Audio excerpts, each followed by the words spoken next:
बिस्मिल्लाहिर्रहमानिर्रहीम। आज हम डिस्कस करेंगे क्लास 10th के कंप्यूटर का चैप्टर नंबर 3 जो कि कंट्रोल स्टेटमेंट के बारे में है। देखें, हम प्रोग्राम जब को लिखते हैं तो उस प्रोग्राम को हम रन करते हैं। तो प्रोग्राम को रन करने के लिए हमें सबसे पहले तो उसके तसलसल को कंट्रोल करना पड़ता है। अब एक प्रोग्राम है, उसको जो है ना, हम उसके ऊपर 3 मेन किस्म के ऑपरेशन परफॉर्म कर सकते हैं। या तो प्रोग्राम जिस तरतीब से लिखा हुआ है हम उस प्रोग्राम को उसी तरतीब से चलाएं, यानी स्टेटमेंट नंबर 1 चलेगी पहले, फिर स्टेटमेंट नंबर 2 चलेगी, फिर स्टेटमेंट 3 चलेगी। एक तो ये तरीका है। दूसरा तरीका ये हो सकता है प्रोग्राम के अंदर कि हमने एक शर्त लगा दी और उस शर्त की बुनियाद पे हम फैसला कर रहे हैं कि अगर शर्त पूरी हो तो ये कंडीशन चले, ये स्टेटमेंट चले। अगर वो कंडीशन पूरी जो है ना हो, जो हमारी शर्त है वो गलत हो जाए, तो ये ब्लॉक चले। बाद अगर ऐसा भी होता है कि हमें प्रोग्राम के किसी हिस्से को बार बार चलाना पड़ सकता है, तो इस चीज को सामने रखते हुए कंट्रोल स्टेटमेंट की 3 टाइप्स बना दी गई हैं। एक सीक्वेंशियल, दूसरी सिलेक्शन और तीसरी रेपिटेशन। अगर आप मेरे लेक्चर को गौर से सुनेंगे, मैं उम्मीद करता हूं कि आपको पूरा चैप्टर जो है ना यहीं पे कवर हो जाएगा। पहला क्या है? Sequential structure. अब सीक्वेंशियल के नाम से ही ज़ाहिर है, यानी सीक्वेंस। सीक्वेंस बोलते हैं तरतीब को, यानी तरतीब के साथ प्रोग्राम को चलाना। जिस तरतीब के साथ प्रोग्राम लिखा गया है उसी तरतीब के साथ प्रोग्राम चलेगा। दूसरा है सिलेक्शन, सिलेक्शन या कंडीशनल। अब यहां पे क्या आ गया? कंडीशन आ गई है। अब कंडीशन का मतलब क्या हुआ? कंडीशन का मतलब यह है कि शर्त लग गई है कि उस शर्त की बुनियाद पे फैसला करना है कि ये ब्लॉक चलेगा या ये चलेगा। और तीसरा क्या है? तीसरी जो है ना वो इसकी जो हालत है वो है कि एक स्टेटमेंट को बार बार चलाना। तो ये काम लूप करता है। तो जो आपका चैप्टर 3 है वो सिलेक्शन पे बेस है, यानी इस चैप्टर के अंदर आप टोटली सिलेक्शन स्टेटमेंट के बारे में पढ़ेंगे कि सिलेक्शन स्टेटमेंट क्या है। तो आज हम इनको डिस्कस करते हैं, सिलेक्शन स्टेटमेंट को।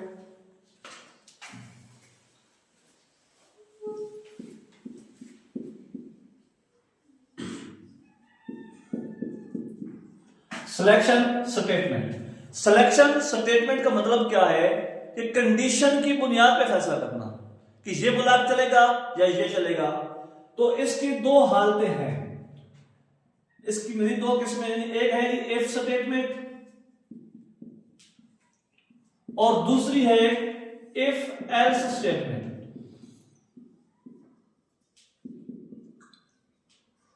यानी एक आपका इफ स्टेटमेंट है और दूसरी आपकी इफ एल्स स्टेटमेंट है। अब इन दोनों के अंदर फर्क क्या है? पहले आप इनके फर्क को समझें। इन दोनों में फर्क यह है कि जो इफ स्टेटमेंट है, इफ है, इसके बाद कंडीशन लिखी हुई है। कंडीशन के बाद जो स्टेटमेंट का एक ब्लॉक है जिसको बॉडी बोल रहे हैं, एक बॉडी लिखी हुई है। अगर कंडीशन ट्रू हो गई तो ये बॉडी चलेगी, अगर कंडीशन ट्रू ना हुई तो ये बॉडी नहीं चलेगी। इसके अलावा इसने कुछ भी नहीं करना, यानी अगर कंडीशन गलत हो गई तो कुछ भी परफॉर्म नहीं होगा। ये थी इफ स्टेटमेंट। लेकिन इफ एल्स में क्या है? इफ एल्स ये है कि आपने इफ लिखा, इसके आगे आपने शर्त लिखी। शर्त लिखने के बाद आपके पास एक ब्लॉक है, फिर आपने एल्स लिखा। एल्स लिखने के बाद भी क्या लिखा? आपने एक ब्लॉक लिखा। अब इन दोनों में डिफरेंस देखें। यहां भी शर्त थी, यहां भी शर्त है। शर्त यहां पे अगर ठीक हो गई तो ये ब्लॉक चलेगा। अगर ये शर्त ठीक ना हुई तो कुछ भी जो है ना स्क्रीन पे शो नहीं होगा, कुछ भी नहीं होगा। लेकिन अगर इफ एल्स की बात करें तो अगर इसकी शर्त ठीक हो गई तो ये ब्लॉक चल जाएगा। अगर ये शर्त पूरी ना हुई, ये शर्त ठीक ना हुई तो ये पोर्शन चल जाएगा। यानी एल्स का ये पोर्शन उस सूरत में चलेगा जब इफ वाली कंडीशन गलत हो जाएगी। देखिए इफ है, एल्स है, ये एल्स वाला पोर्शन अब कब चलेगा? एल्स वाला पोर्शन सिर्फ उस सूरत में चलेगा जब इफ वाली कंडीशन पास हो जाएगी। तो ये इसमें क्या था कि इफ और दूसरा क्या है इफ एल्स। अब इसको जो है मजीद आगे कैटेगराइज किया गया है, तो मजीद इसकी कौन सी कैटेगरी रहेगी हम डिस्कस कर लेते हैं। वो है कि एक होता है इफ एल्स इफ। अब हम इसको डिस्कस करते हैं। यानी पहले हमने सिंपली इफ को डिस्कस किया, इसमें एक कंडीशन थी। फिर हमने इफ एल्स को डिस्कस किया, इसमें क्या था कंडीशन एक ही थी, लेकिन उसका एक हमें एडवांटेज मिल रहा था कि अगर कंडीशन गलत हो जाती है तो ये पोर्शन चल जाएगा। इफ में क्या था अगर कंडीशन गलत हो गई तो कुछ भी अपीयर नहीं होगा, लेकिन इफ एल्स में क्या है अगर कंडीशन गलत हो गई तो एल्स वाला पोर्शन चल जाएगा। लेकिन जरूरी तो नहीं है कि आपका कंडीशन एक ही हो, कंडीशन आपके पास एक से ज्यादा भी हो सकती है। जब कंडीशन एक से ज्यादा होंगे फिर क्या करना पड़ेगा, तो फिर हम इफ एल्स इफ का इस्तेमाल करेंगे। यानी इफ लिखा, इफ के बाद हमने कंडीशन लिखी, कंडीशन लिखने के बाद हमने क्या लिखी बॉडी लिखी कंडीशन की, फिर हमने लिखा एल्स, एल्स के बाद हमने फिर इफ लिखा और फिर कंडीशन लिखी। अगर कंडीशन ठीक हो गई तो ये चलेगा। उसके बाद हमने फिर क्या लिखा एल्स और इफ। यानी ये आपकी कंडीशन 1 है, ये आपकी कंडीशन 2 है और ये कंडीशन 3 है। अब इसमें देखें इफ और इफ एल्स। इफ में क्या था अगर कंडीशन, यानी इसमें भी कंडीशन एक है इसमें भी कंडीशन एक है, अगर कंडीशन इसमें गलत हो जाती है तो कुछ भी अपीयर नहीं होता, कंडीशन ठीक हो तो बाडी चल जाती है। इफ एल्स में क्या है अगर कंडीशन ठीक होती है तो फिर इफ वाला पोर्शन चलेगा, अगर कंडीशन गलत होती है तो एल्स वाला पोर्शन चलेगा। लेकिन इनमें सबसे बड़ा मसला यह था कि ये सिर्फ एक कंडीशन पे वर्क करते हैं। अगर कंडीशन एक से ज्यादा आ जाए तो ये फेल हो सकता है। तो एक से ज्यादा कंडीशन आने की सूरत में हमें क्या इस्तेमाल करना पड़ेगा, इफ एल्स इफ इस्तेमाल करना पड़ेगा। इफ एल्स इफ में क्या है हमारे पास मल्टीपल कंडीशन हो सकती हैं, जैसे कंडीशन 1, कंडीशन 2, कंडीशन 3। अब ये पहली कंडीशन चली, कंडीशन अगर करेक्ट होती है, ट्रू होती है तो ये बॉडी चल जाएगी। ये वाली जो इसकी है बॉडी है फंक्शन की, ये चल जाएगी। अगर कंडीशन ट्रू नहीं होती तो फिर आगे नेक्स्ट कंडीशन फिर लगी हुई है, यानी एल्स वाला पोर्शन में जाएगा ना वो कंट्रोल, कंडीशन गलत होने की सूरत में। जैसे ही वो एल्स वाले पोर्शन में आया तो उसको फिर कंडीशन मिल गई।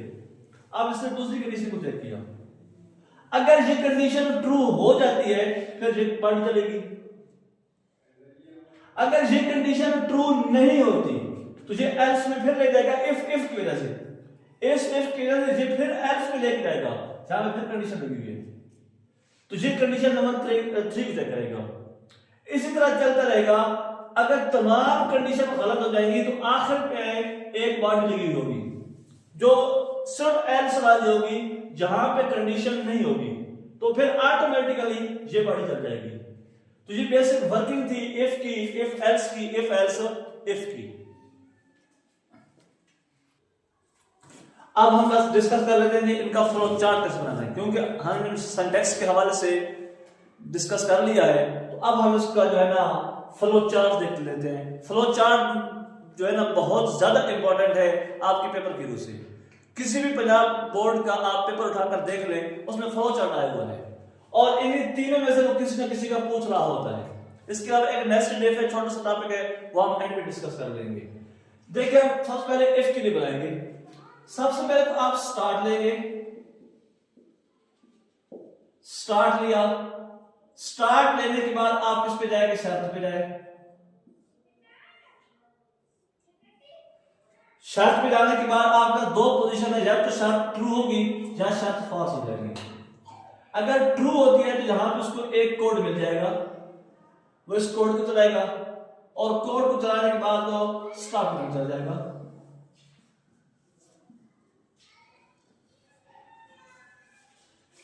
यानी अब इसका सिंटैक्स देखें, स्टार्ट को स्टार्ट पर कंडीशन चेक हुई, कंडीशन ट्रू है तो कोड ये चलेगा, अगर कंडीशन फॉल्स है तो इधर आएगा, जहां पे इसके रास्ते पे कुछ भी नहीं है तो ये डायरेक्ट स्टार्ट हो जाएगा। अब हम बात करते हैं इफ एल्स की, बाकी वही यहां बना लेते हैं, उसी तरह स्टार्ट बनाएंगे। स्टार्ट को बनाने के बाद हमने क्या लिखी थी, वही शर्त लिखी। शर्त में दो हालत है, तो ट्रू होगी या फॉल्स होगी। अब ट्रू होता है तो फिर इसको यहां भी एक कोड मिलेगा फॉल्स में, और ट्रू है तो यहां पर उसको एक कोड मिलेगा। कोड मिलने के बाद वो किस में चल जाएगा जी, स्टॉप पे चला जाएगा। तो ये है जी इफ एल्स का। अब हम बात करते हैं इफ एल्स इफ की, ये इंपॉर्टेंट है। सबसे पहले स्टार्ट करने के बाद क्या होगा जी, शर्त 1, शर्त 1 उसमें ट्रू हो जाए तो यहां पे उसको एक कोड मिल जाएगा।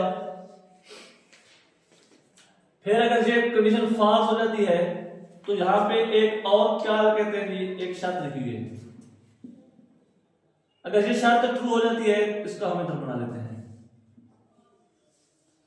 कोड, तो ये कोड चलेगा ट्रू होने की सूरत में। अगर ये फॉल्स होती है तो कंडीशन नीचे और लिखी हुई है। ट्रू की सूरत में इधर ले जाएंगे और यहां पे क्या होगा, ये कोड होगा। फॉल्स और यहां पे क्या होगा, एक कोड होगा। उसके बाद हम इसको किसमें ले जाएंगे, स्टॉप की तरफ ले जाएंगे। अब यहां पे सब कुछ अलग स्टॉप के साथ मिला देंगे।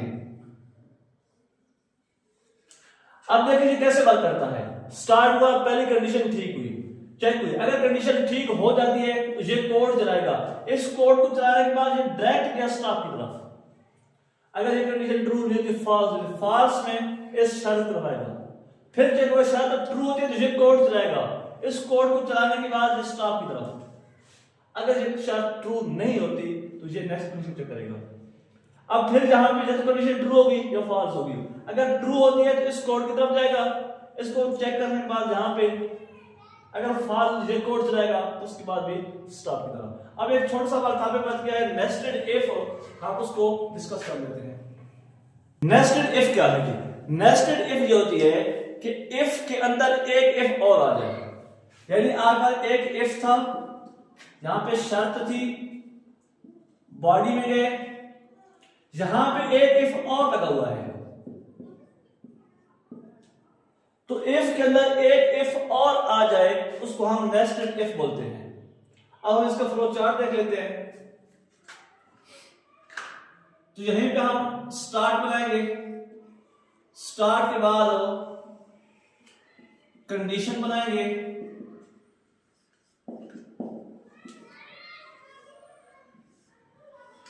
कंडीशन या तो ट्रू होगी या फॉल्स होगी। अब इसका भी हम फॉल्स लिख लेते हैं, एल्स की सूरत में यहां पे आ जाएगा कोड।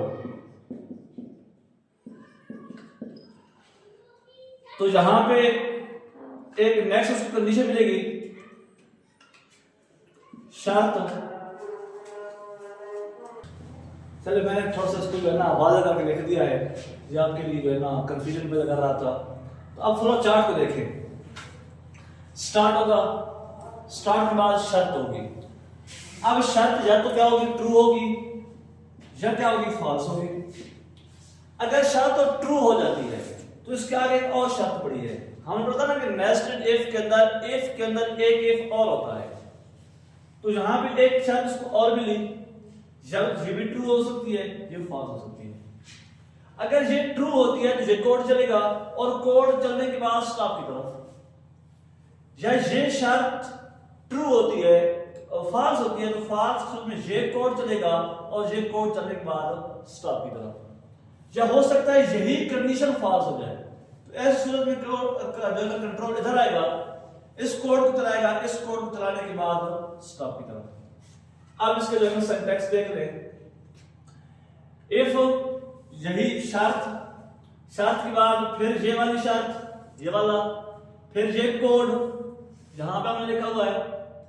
फिर ये जो है कोड है एल्स की जगह एल्स लिखा और इसकी जगह ये कोड लिखा। उसके बाद हमने ये कोड लिखा हुआ है इस कोड की जगह और इस एल्स के अंदर।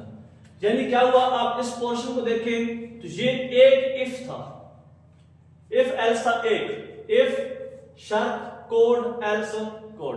अगर ये शर्त ट्रू होती है तो ये कोड चलेगा, अगर ये शर्त गलत होती है तो ये कोड चलेगा। लेकिन ये पूरा पोर्शन कब चलेगा, जब ये कंडीशन ट्रू होगी। जब ये कंडीशन ट्रू होगी तो ये पूरा ब्लॉक में से कोई एक पोर्शन चलेगा इस कंडीशन की बुनियाद पे, यानी ये ब्लॉक चलेगा। अगर कंडीशन गलत होती है तो ये ब्लॉक चलेगा। अब यहीं पे एक छोटी सी बात समझ लें, एक होती है कंपाउंड स्टेटमेंट। कंपाउंड स्टेटमेंट क्या होती है, इस कर्ली ब्रैकेट के अंदर जब दो या दो से ज्यादा स्टेटमेंट आ जाएं उसको कंपाउंड स्टेटमेंट बोलते हैं। तो ये आपको जो है चैप्टर नंबर 3 था, मैं उम्मीद करता हूं आपको समझ आ गया होगा।